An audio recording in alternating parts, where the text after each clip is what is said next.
Good morning, everybody, and welcome to another episode of Amanda Rolls Out of Bed, lets the dogs out, feeds the kids, feeds herself, and then walks out to feed horses looking like this. This is not my shirt.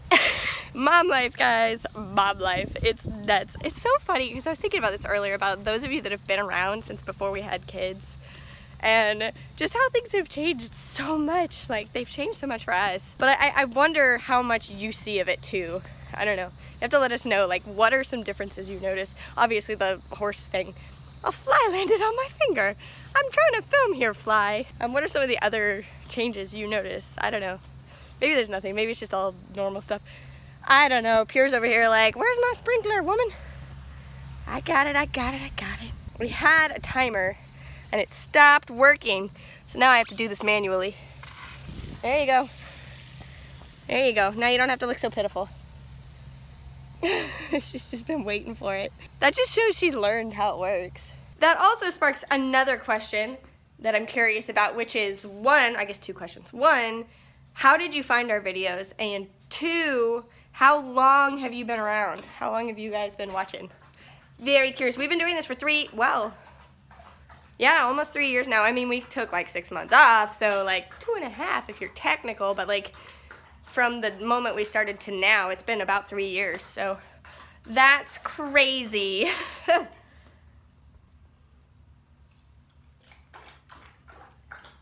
Crazy.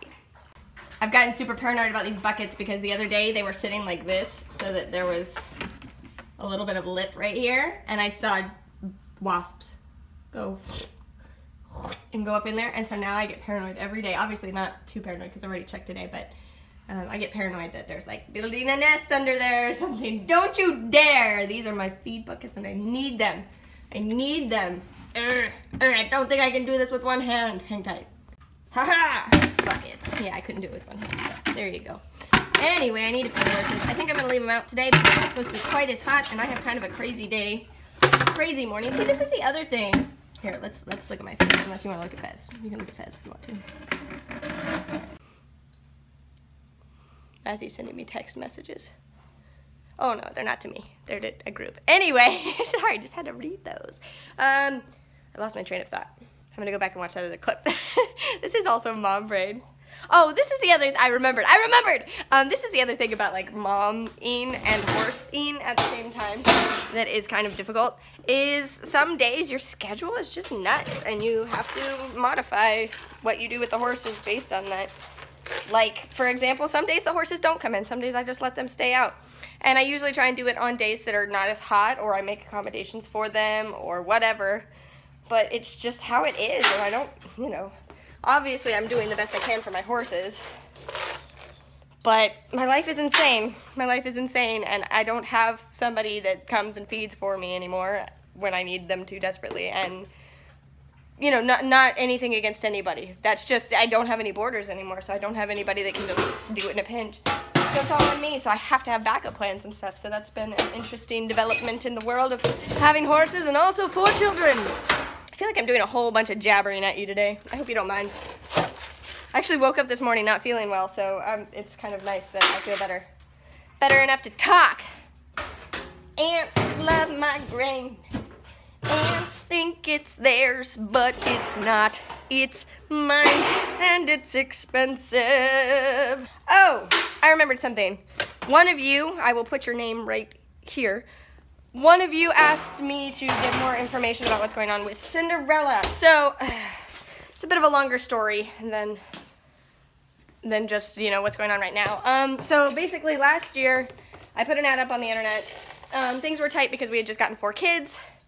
And I didn't really, like, for some reason, okay, I'm making this so complicated, I'm so sorry. Having grown up in the UK where things are slightly different, I am very much accustomed to that there is such a thing as a children's pony. That's just a general children's all-around pony that's, you know, it's a decent price, but it's not anything like what you pay for a pony in the States.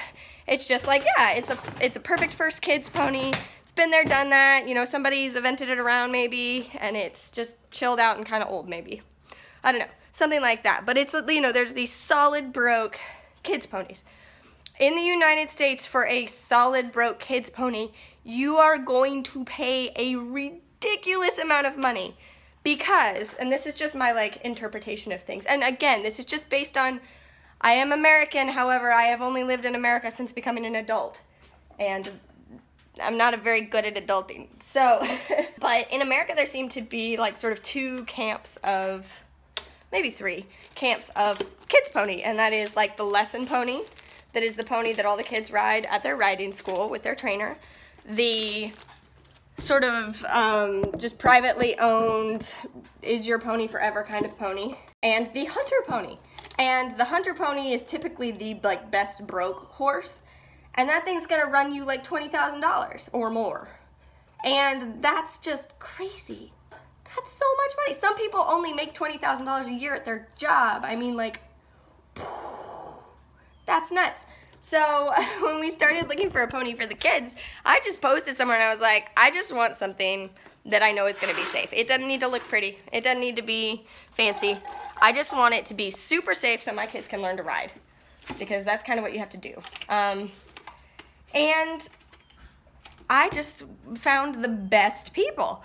I found people who were willing to do that for me, and that is how we got Lady and Cinderella. And amazingly, we were essentially given Cinderella, but the story with Cinderella is that she was a trail horse slash lesson horse slash camp horse her entire life. So she has worked her whole life, and she has worked a lot. And she was 26 years old-ish when we got her. She is now like 27-ish. My vet suspects she's slightly older, but whatever, who knows. So she's worked her whole life. So she's worked a hard life. And basically they gave her to us as a soft place to land where we could ride her for a couple of years and then she could just retire and she could just live out her days here. She did really well all last summer and all last fall. Getting into the winter, she started having a lot of trouble. She kind of stopped eating here and there. She was really stiff. Like, there were mornings where I would watch her. She'd be laying down, and she laid down a ton over the winter. She would lay down, and you could tell she was really struggling to get back up. And so I was already kind of like, oh gosh, she's not eating. She's having a hard time getting up. You know, this is not good. This is not good. She's old already, and she's just worked so hard, and now we're letting her relax so much because we basically just retired her almost immediately because she's done her job, and I felt like she deserved a chance to just kind of retire and eat grass.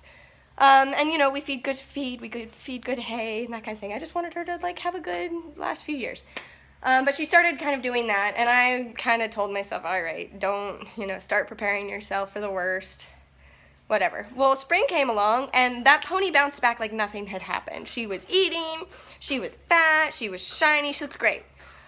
As we have entered into the summer, she has started doing that again. She just, like most days, has absolutely no interest in food, absolutely no interest in hay, and like I'm giving her really good alfalfa. Like, this is the stuff that the horses are like candy. Like, this is good stuff.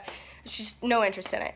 And she sort of wanders around, she just kind of wanders around or just stands there for hours at a time. She's just not interested in that sort of thing. So she's been doing that lately. Actually, since the girls gave her bath the other day, she's been doing a lot better. So honestly, I had already talked to the vet about maybe we needed to just give her a peaceful send-off instead of, you know, and this is going to be sort of a controversial topic potentially, is I firmly believe I would rather my horse go when they're just kind of than when they're like, oh no, we have got to put this horse down. So, because I don't want them to be suffering. That was one of the things we did with Andre that was so hard, was that by the time we finally had Andre put down, there was no other choice. Like, he was suffering. And it was the most heartbreaking thing I've ever done in my life. Because I felt like we had done him a disservice. That we had let him be in pain. And he had been such a good... Anyway, the point is, I never ever want to do that to an animal again. I never want to come out here and find Cinderella laying in the field and she can't get up. I'm not going to do that to her. And so what I've already decided is when she seems like she's really going downhill, we're just going to go ahead and give her a peaceful end and love on her and just let her go. She's a horse. She doesn't have a concept of time in the same way that we do. She doesn't have this concept of, I want one more day. She doesn't. She's a horse. Like, she's happy. She likes attention. She likes food. She likes us. But she doesn't have that concept of time, and I am not going to make her suffer because I need more time with her. So that's kind of what's happened. But I had talked to the vet, and I had called the vet and been like, listen, I think we're getting close, you know, maybe this week you could come out. But she's bounced back. So I called the vet back. We're not doing anything. We're just going to give her some more time. There is a chance that come this fall, if she's starting to go a little bit, we'll just go ahead and do it before the winter, because she had such a hard winter last year.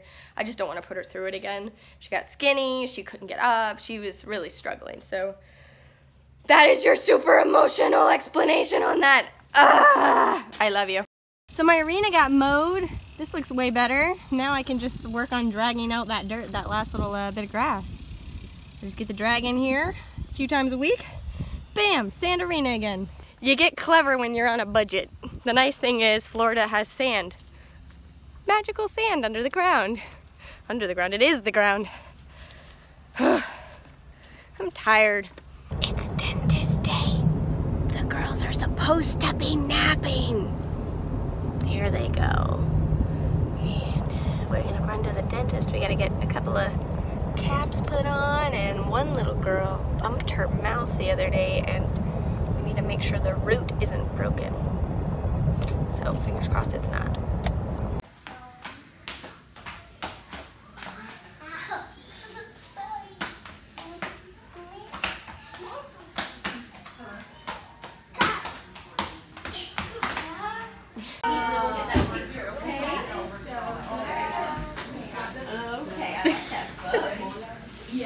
What do you say when somebody says something nice? Thank you.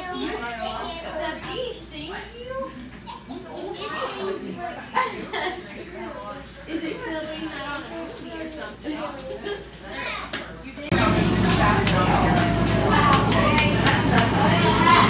Well, I am a big dummy. I was just walking over here to do stuff, and I was looking down, trying to step over this, and I just about walked straight first into all of these cobwebs. I mean, I did. I got the perimeter cobweb. But, yeah, that would not have been fun. Not fun. There comes a time in every man's life where he has to go and buy a wet, dry shop vac. And that time, my friends, is now for me. So the kids are sleeping, and I am on my way to Lowe's. I'm going to get a shop vac. And I'm going to see if I can get my water water gun thing. Get that fixed. Because, you know, it broke. And I want to pressure wash stuff. Pressure washer. I like it. Alrighty, I should try it and stuff. Shop vac. I got a shop vac. I got a shop vac. Hey, hey, hey, hey.